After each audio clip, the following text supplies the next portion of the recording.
Before we get to today's episode, don't forget to sign up to the book at thehighestandbestuse.com. That's where you'll find all of the links on where you can buy it. Amazon, Chapters, Barnes & Noble, all these places. You can get it there in ebook, paperback, and hardcover. So however you like to consume content, it is there for you. Now, on to today's episode. Hello, my name is Daniel Hogenbirk, and the highest and best use for my business is finding land planning deals in Durham region.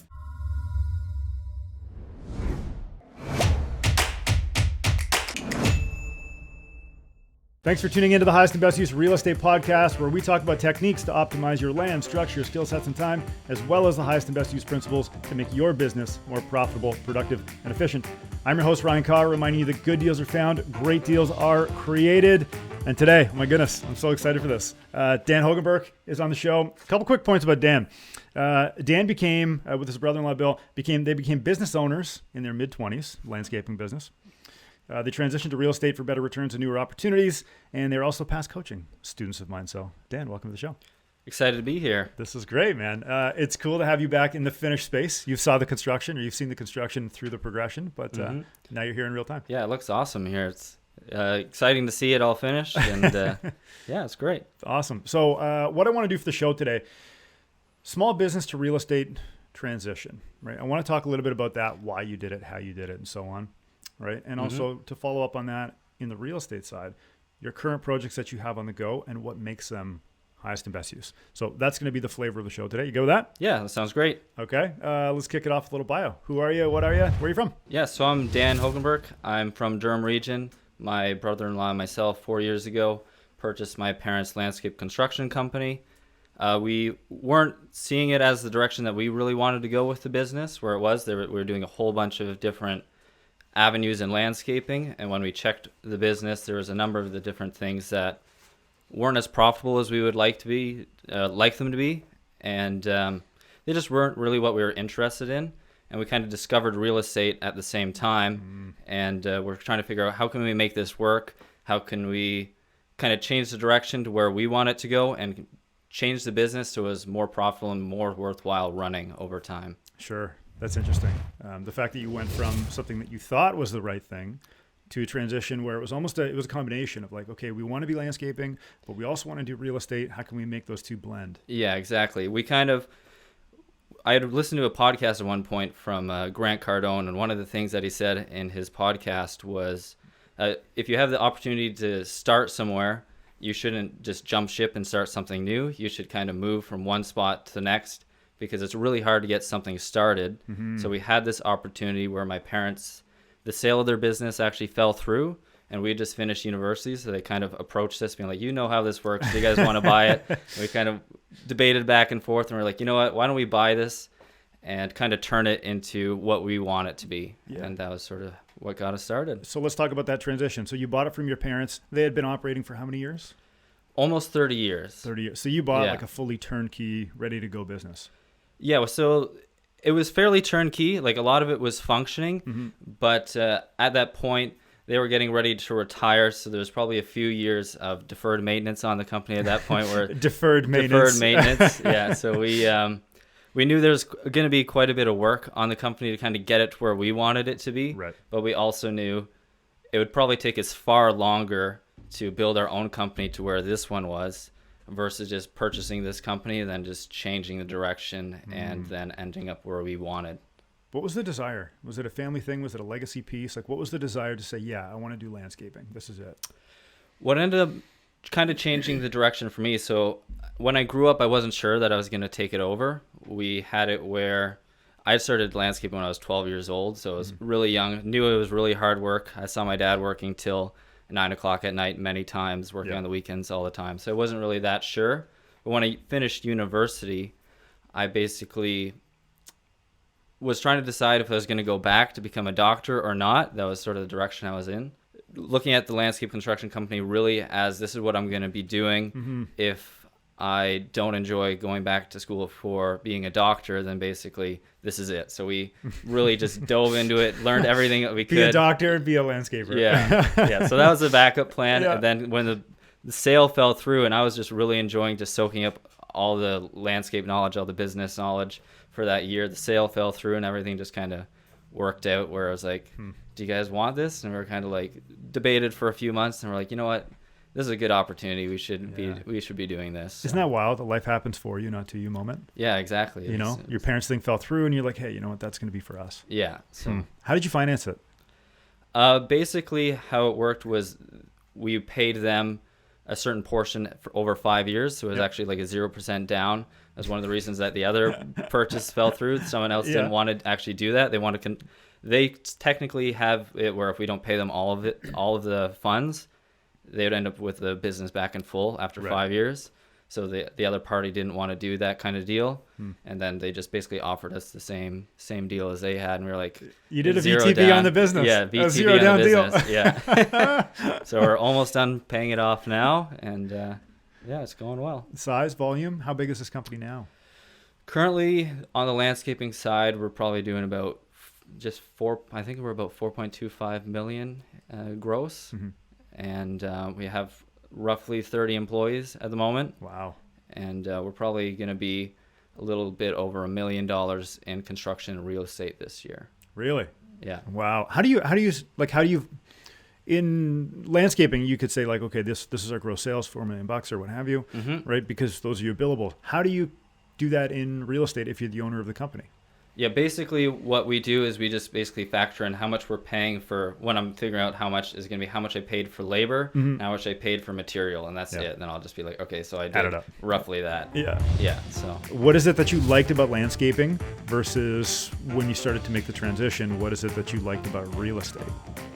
So growing up in landscape construction, specifically landscape construction, that's what we had the most experience in. And that's what we're geared towards. That's what most of the people that work for us enjoy the most. How does that differ? To interrupt, landscape construction versus landscaping. What's the difference? So landscape construction specifically is the hardscape aspect. So that's going to be doing like the pavers around pools. You'll do the gardens as well. But typically when people think about landscaping, they think about lawn cutting, like just garden maintenance. Maintenance work, okay. And basically snow work and stuff. So a lot of people just think of that. And then so if you want to say landscape or hardscape construction, that's specifically the install work of around residential properties. Would that be retaining walls as well? Retaining walls as well. I do lots of retaining walls. Yeah. Okay. All right. Carry on with your thought. What was it about landscaping that you liked and maybe didn't like, which forced you to go into real estate? Yeah. So basically in landscaping, when we took it over, our insurance provider actually came to us and said, you need to become massive in snow or you need to get out because the insurance prices are skyrocketing over the next few years. So that was one of the big pushes. And then even at that same time, we were looking at real estate, and basically we wanted the passive income. We knew it was a good opportunity for also making money through the renovations or new construction. So that was a good avenue as well. And because we were getting so much pressure on the snow side, and we didn't even enjoy the snow side at all, we kind of had it where Bill tried for a bit to see, can we grow the snow side large enough to work with the insurance prices? Yeah. Or do we have to go this way? So I started looking into the real estate, and that started going really well. The snow part, we were having a lot of issues, especially with COVID, getting new contracts. Oh, wow. So that was because the real estate was going quite well. We ended up hiring you as a coach a couple of years ago with the goal of getting out of the snow division. And actually this year we actually sold the snow off. Nice. So now we're finally at just landscape construction and just real estate investing in the winter. So I remember you and I talking extensively about snow. Yeah. Just thinking like, okay, is this the best use of our time, our resources? What does this mean short-term, long-term? I mean, that was a big decision for you guys. Yeah. So basically, at one point, we were just doing the snow work when we factored it all in just to keep our employees busy. We were making no money from actually doing it. So I was like, why would we do this? And then we were actually making money on the real estate side, but it wasn't big enough to support all of our employees. We knew that you had your own T4 staff. So we figured if he's able to do it in this area, he would probably be the best option for teaching us how to get large enough and find enough deals in order to have it work. So then you guys made the jump. Yeah, made the jump. How did that look from the business owner perspective, saying we're leaving a portion of this behind, whether that's snow or what have you, right? How did that transition look for you and Bill? It was a little nerve-wracking to get started because we knew that it was a good source of income and it was able to support the employees that we had. But just the real estate side was just so much better. And you kind of have to let go of sometimes your comfort zone in order to get into the next thing that's much better. So there was a period where we were able to kind of do the real estate where it was sheltered because we had enough income from the rest of the business in order to have it where it didn't have to support anything. But now at this point, we're fairly confident in it. Now we have enough experience, so we're just getting rid of it and taking the jump. It's good that you had that buffer. Because like you said earlier, it takes a little bit of time to get things rolling. Mistakes can happen, or money can get tight. Like things can not go your way at the beginning, but you had that buffer. Talk a little bit about that transition time, like that little nugget of from A to B and that buffer. So in that buffer specifically, the things that we were focusing on was making the landscape construction more efficient, so that we implemented a lot of different systems and processes to make it where that was more profitable, so that way it could cover some of the shortfall in the winter. And then we were basically focusing on how can we get the best deals in real estate in order to make it where we were making enough money on that side where we could support it as well. So we had quite a few different things that we did on the landscaping side. One of the big ones right off the start when Bill and I took over the company, we implemented a incentive program for our employees. So basically, no matter what, they ended up with a certain exact percentage of each job. Let's say it's like 25% of the job will always go to your labor. So if you finish that job on 3 days instead of 5 days, you're going to get that portion as a bonus. Ooh. So that change actually increased our gross revenue over 7 figures and tripled our net profit in 1 year. Tripled the net profit in 1 year. Yeah. Wow. So you said, okay, we're going to pay this either way. Yeah. But if you guys can beat that, it's yours. Yeah, because one of the big problems in construction in general is that it's really hard to get employees. So we figured we need to find a way to pay our people as much as possible. You don't want to nickel and dime your team. You want to have the best team possible. So how do I pay these people and have it where they have the best experience that they can? But you also can't have it where you're just paying them for nothing. You need to have it where the business is still functioning. So that was sort of the system that we came up with, and it so far it's been working really well for us. Nice. So that was one of the big changes. There was a number of different changes that we did in the business to make it a lot more efficient. And then the real estate deals we've just been doing quite well, finding great opportunities. So amazing. On that same vein of your staff, how was the transition for your staff to go from landscaping, hardscaping to, okay, now we're in real estate? Like there's some similarities, but they're different too. There's been a lot of challenges and a lot of headaches. So having that buffer period where the snow was still supporting us was ideal. I don't think we could have done it the other way because your first time, I don't know, framing a house when the guys are using drills instead of using like a nail gun or stuff like that, you're like, this is just definitely not the way that this is all you've done today. So there's lots of headaches, lots of learning experiences, but like at this point we're doing our biggest projects ever. Like we just installed like a 1,200 pound beam in one of our houses. It was 10 feet up. We have new construction projects on the go at this point. Pretty much at this point we've done everything you can, interior waterproofing, you name it. Like they've got experience doing each part. So. That's awesome. Just a quick break mid-episode here. Thanks for tuning into the podcast. Don't forget to sign up to the book, thehighestandbestuse.com. You can find it on all the major platforms, Amazon chapters, Barnes & Noble. You can get the direct links at thehighestandbestuse.com. Now, back to the episode. Yeah. So let's talk about the real estate side. How do you identify an opportunity and what makes it highest and best use for you? So for us, really what we're focusing on, we invest in Durham region specifically. So getting properties that you're able to actually cash flow is something that's difficult here. So we were realizing even early on 4 years ago, you're really going to want to find at least 3 units on that property. So that ends up where you would want to have a coach house potentially, or you need to be able to like sever the lot off and get more units.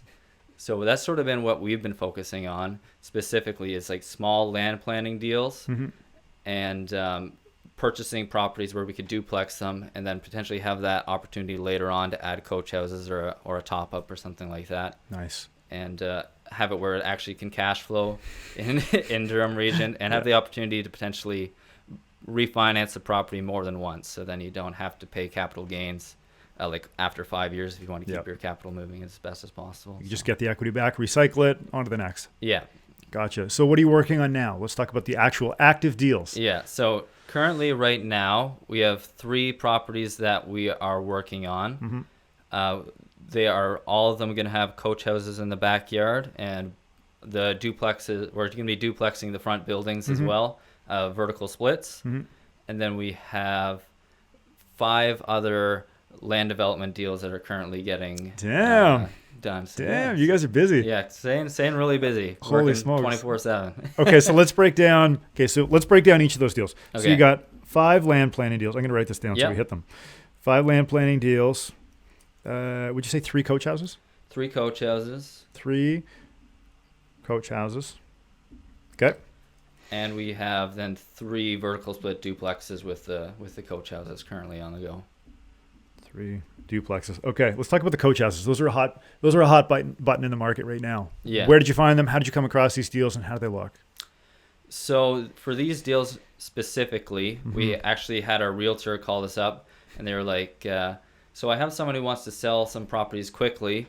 Clarington says there might be able to get coach houses on them. We're not sure. Do you guys want to take a look? We're like, okay, yeah. What's the price that they want? And I was like, well, they want basically $600,000 a side, because the 2 semis side by side was the one. And we basically looked at it. That was the cheapest that anything was going for in Clarington at the time. So we knew like immediately, like I can probably burr like a duplex with that price in this area. So I was like, okay, if I have the opportunity of a coach house, this is probably a really great deal. And it turned out that it was actually the case. We can put 2 coach houses on the property, 6 car parking on each lot. But then the interesting thing about this lot was there's actually a large side yard. So one of the projects is that we're actually severing off that side yard, and now with Bill 23, we're going to be building a 3-unit building on that same property as well. Nice. Yeah. Nice. So 2 coach houses in the back, 2 Yeah. duplexes up front, and then 3 units beside. 3 units beside, yeah. That's 2, 4, 7, 8, 9 units. 9 units. 9 units on 2 purchases. Yeah. That's insane. Yeah. So that was a great deal. That's one of our Wow. best deals that we've done, I think. So if you worked it backwards and you said, okay, when we bought this house, we're going to build it, we're going to fix it up, whatever the timeline will be, and we'll get into that. Yeah. What do you think the net profit on that deal will be after you do it all? After we do it all, it's hard to know because the market's moved so much. Right, the market's messed up. Yeah. Even with the market getting messed up, I think we're going to be in the high 6 figures, potentially getting close to 7 figures on this one property. Oh my God. Yeah. Oh my God. And it's probably going to take close to 2 years to finish it. Uh-huh. Yeah, so that's still a pretty good deal. That's an amazing deal. Can you Yeah. imagine? Like earlier, Dan Hogenbirk was like, "Oh yeah, we're thinking about dropping snow where it breaks even, but I'm not sure." And then current Dan Hogenbirk is like, "Hey, let's go make $1 million Yeah, on this one transaction or 2 transactions." Insane. It's insane sometimes when you think about it and you're looking at the numbers. You're like, "Holy smokes!" I can't believe it. What would you say to yourself 5 years ago versus today, knowing what you know I'd probably now? say keep going this direction. I probably would have said to put a little bit more effort into it sooner. We did a lot of stuff where we're still working on site, not working on the business at the beginning. So probably have it where we were working on the business, working on real estate a little bit more intensely earlier on. That would have been a good choice. I would also told myself to keep going, because changing a landscaping business to a real estate company, like there is going to be a lot of headaches when you're turning 30 people who aren't renovators into renovators.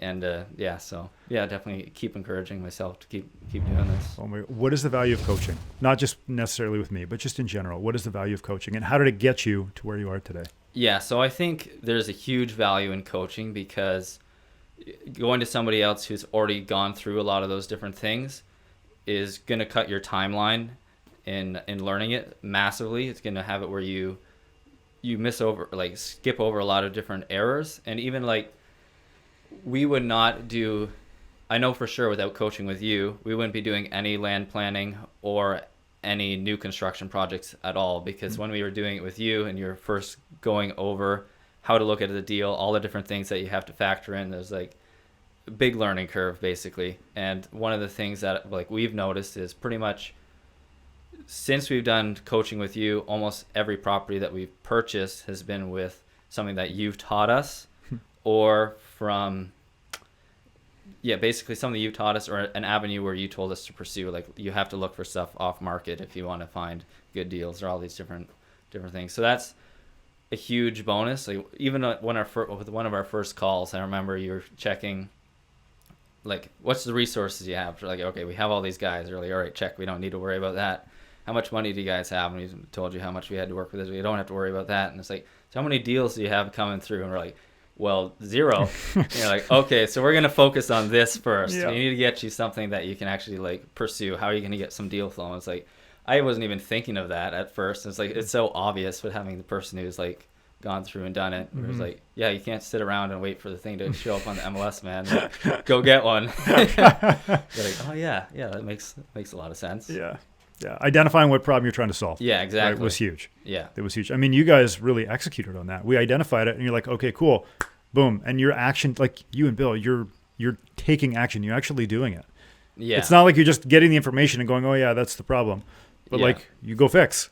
Yeah, pretty much. And it was like, we're aiming for a goal. We hit our goal. It's like 2 years. We're getting rid of snow. It's like, no matter what, this is what we're doing. Yeah. And it's been quite a ride, and we're enjoying it for sure. And just for reference, your top line spend on marketing when you sent out flyers or did off market deals, whatever, like what was your top line spend on marketing on an annual basis after you got rolling? Yeah, after we got rolling, we spent about $60,000, I think, on marketing for the first year. We haven't done a lot this year because we have so many projects that we're working on. When your pipe's full, your pipe's full, right? Yeah, exactly. But about $60,000 on marketing. Yeah. And from that, I think it was going to be high six figures specifically from that we were going to be able to pull in. So it worked out really well. That's insane. Yeah. That's like spending $60,000 and making high six figures. Yeah. The return on that, like, you couldn't even do that in the stock market. It's ridiculous. Yeah. From that, and I think I remember telling you on one of our coaching calls was we spent whatever we spent on coaching, and then we worked back, like, from the deals we specifically got from the things that you told us to do. It was probably like a 1,500% return from the actual spend on coaching. So it was coaching is worth a lot of money because I don't know what deals we would have got that year, but it certainly would have been ones that were as profitable as what we did. So man, I'm proud of you guys. I'm really proud of you guys. It makes me feel good. Yeah, it does. All right, let's get back to some of these deals. So your 3 coach houses, your 3 vertical split duplexes, and 5 land planning deals. What else do you have on the land planning side? So on the land planning side, we have one project that the next one up basically is going to be 2 triplexes. So we bought one lot, we're going to sever the lot and build 2 triplexes on that lot. We have another one where we're tearing down the existing building, and then we're going to be building a 6plex there. Okay, let's talk about this. So you got 2 triplexes versus 1 6plex. Yeah. How did you get to this arrangement? So 2 triplexes is a higher and better use than a 6plex. So the first project, we purchased it hoping that we were going to be able to do that, but the city was going to be taking, I think it was 5 meters in front of the building, even though it's a side street for basically a potential road. Yep. And with that, and then it's also a triangle that we couldn't sever the lot and get 2 triplexes. So that was the original goal. So then we were working back, and now we're going to be doing just 1 6plex, but with Bill 23 with no DC charges on it under 10 units and stuff like that. It's starting to make it a little bit more profitable, make a little bit more sense. Right. That's interesting because like a 6plex conventionally is a really lovely building, right? Yeah. 1 title. Yeah. Whereas 2 triplexes, same density, but 2 titles, So when you're navigating the city, what did they say to you when you proposed these? They've been a little bit difficult for both of them, to be honest. for the triplexes, the city was pretty basically all right. When we went for the pre-consultation with the city for the 2 triplexes, we submitted 2 triplexes, and they're like, "No, we want a 12-unit building here. You're on like an arterial road. We want higher density." And we're like, "Okay, so how do we get this to work?" And it couldn't work. Like it made 0 sense. Yeah, because we had such a small building footprint, and then we couldn't get all the parking. So like, okay, so with a 12-unit building, let's say you need 15 parking spaces. I'm like, this takes up like almost the whole lot. Where do you put the structure? Yeah. I'm like, so how tall is this thing going to be for 12 units? Like it's 6 stories for a 12 unit building. I was like, no, we're going back. And so we basically, our planner was like, yeah, they're out to lunch here. Basically just do what you want to do. And, lots of these have been submitted. My neighbor did the exact same thing. So they're like, you'll be fine. We're just going to submit it. Just do it. Yeah. Yeah. That's interesting because bigger isn't always better. No, yeah, that's what we were finding out because we were trying to figure it out with 12 units, and we worked back for the numbers. Like, all right, you're losing money at 12 units. You're losing money at 11. We just had to keep working ourselves back as well. So it was like 6 units was what worked. Excellent. So then when you proposed the 6-unit building as a single building, as opposed to the 2 triplexes, did your numbers still map out the way that you wanted? The numbers were a lot tighter as a 6-unit building for sure. So getting the severance and the 2 different titles really is worth it if you have the opportunity to do it. On the other property, it just wasn't possible. So that project won't be as profitable as the other one. Yep. But it was the first project actually we found because when we were doing the coaching, we really wanted to have it while we were coaching. We'd have one of these to work on. So we finally got one to work. Yeah. The first one that we're going to do, we're still going to build it out, and it's still going to be a great project, I think. That's awesome. What do you think the main difference was between the 2 in terms of cost? Because, I mean, structure-wise, give or take, you might be similar. Yeah, it's going to be similar. One of the main differences, I guess, is paying for the severance. But build out, they're going to be very similar. One of the issues with going with the larger buildings is you'll have to, if you get over the 6,000 square feet, you have to pay for, I think it's a different designer, and you also have to pay for like a sprinkler system if it's all one building without like a division wall. So like the sprinkler system, we got it priced out, it was like $100,000. So like you're trying to avoid these things. And so obviously if you can do 2 triplexes, you get to avoid your sprinkler system, you get the 2 titles, which brings up the value several $100,000. So the discrepancy there can actually, when you purchase a property, it could be enough to be like this project is viable or this project is not, just from being able to get that severance. Wow. Yeah. Wow. When you go into these deals, what do you ask yourself? Like, if things go bad, what happens? If things go great, what happens? How do you talk that through your head? So one of the things that we've been looking at one of the things we were first looking at is, can you bring up the value of the building high enough in order to BRRRR it? So with some of these buildings, it would have to be about 35% is sort of our target, because then you could refinance it and you'd get all your money back. Right. So with the market changing, one of the ways that we're protecting ourselves is we are getting our building license. So that way, if you don't hit your 35%, you're able to sell it and still make a profit. Yep. So that's something that we've been looking at. I think that's a great strategy for it, because still on all of our projects, even though the market has changed, they're still all profitable, but we might not hit our 35% mark. Ah, gotcha. Yeah. Gotcha. So 35% is the target. We're still going to hit that target on several of those, I think 3 of the 5 for sure. And then the other 2, we might end up just building it and selling it and getting rid of it and keep going. Gotcha. Where do you think the money's made? Do you think it's made in the land, the construction, both, long-term hold? I think most of the money is made on the land, on the purchase, because typically construction is going to be close to a set price. Like there's not going to be, most of the time, there's not going to be much of a difference in between what 2 builders can build something for. So that's sort of a set cost, and your cost can only go up if you make mistakes. So your main potential to make profit is by bringing down the total cost of the project, because that one's sort of set. You need to be looking at reducing your cost for the land, and that's really what can make a project worthwhile. The other 2 remaining land planning deals that you have, so we've talked about 3 of the 5. What were the other 2?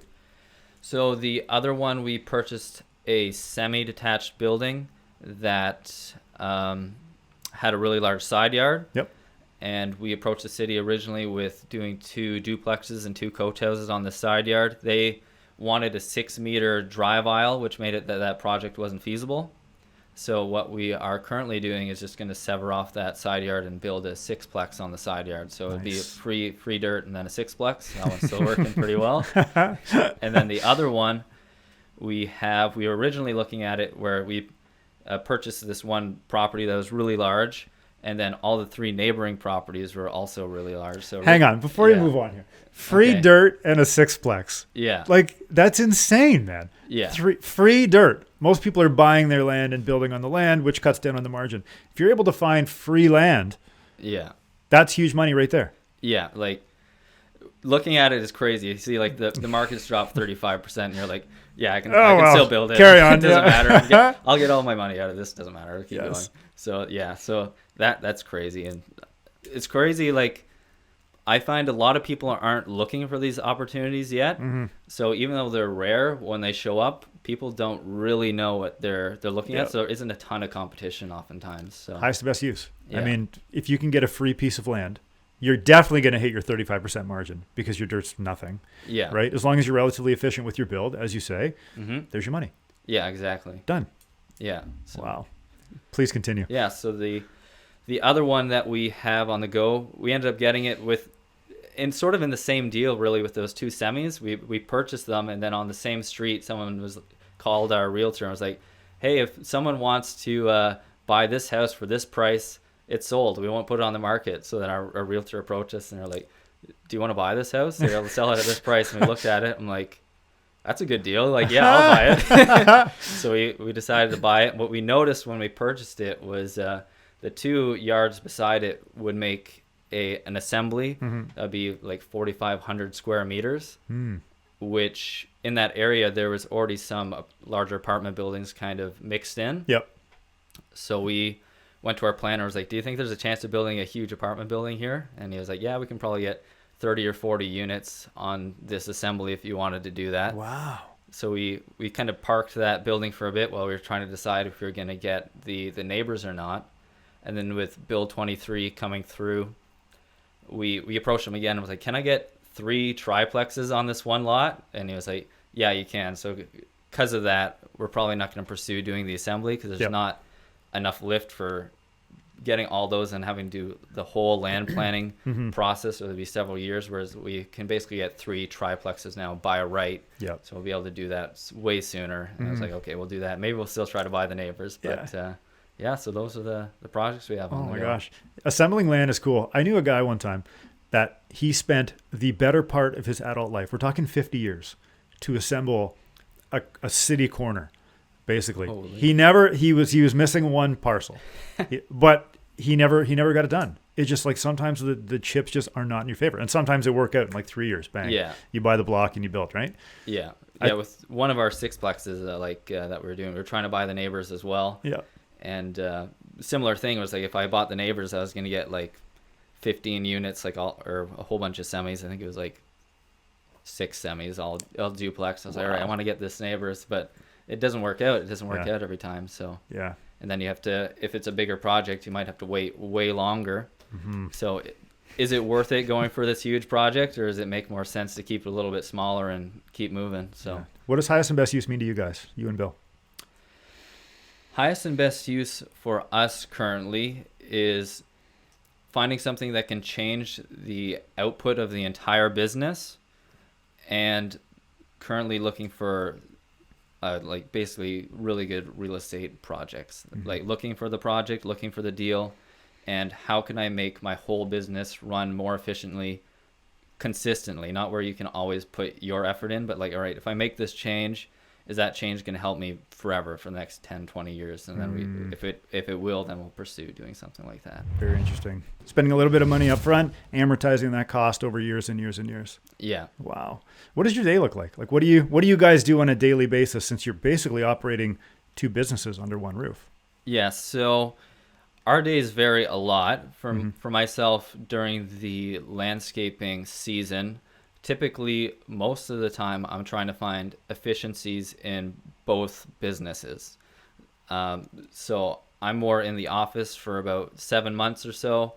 And let's say with the 1 year, we had a landscaping program that basically, if you got the program done, it would reduce our workload significantly in the office. So I worked on that program quite a bit and got that running. And then in the real estate, getting like the wholesaling part figured out. Bill typically does a lot of the running the landscaping business. He does a lot of the sales. And then in the winter, I do a lot more like on-site work where we still have a lot of training for the landscaping employees. So I'll do most of the time on-site, and Bill gets his opportunity to kind of do some work in the office at that point and work on the businesses. That's awesome, man. This has been fun. This has been really fun. I'm so excited for you and Bill, being on this side of the mic. I'm very excited for you guys to see where you've come from, right? Mm-hmm. What you've grown there with the landscaping side, and then what you've rolled into with real estate. You've really taken the ball and run with it.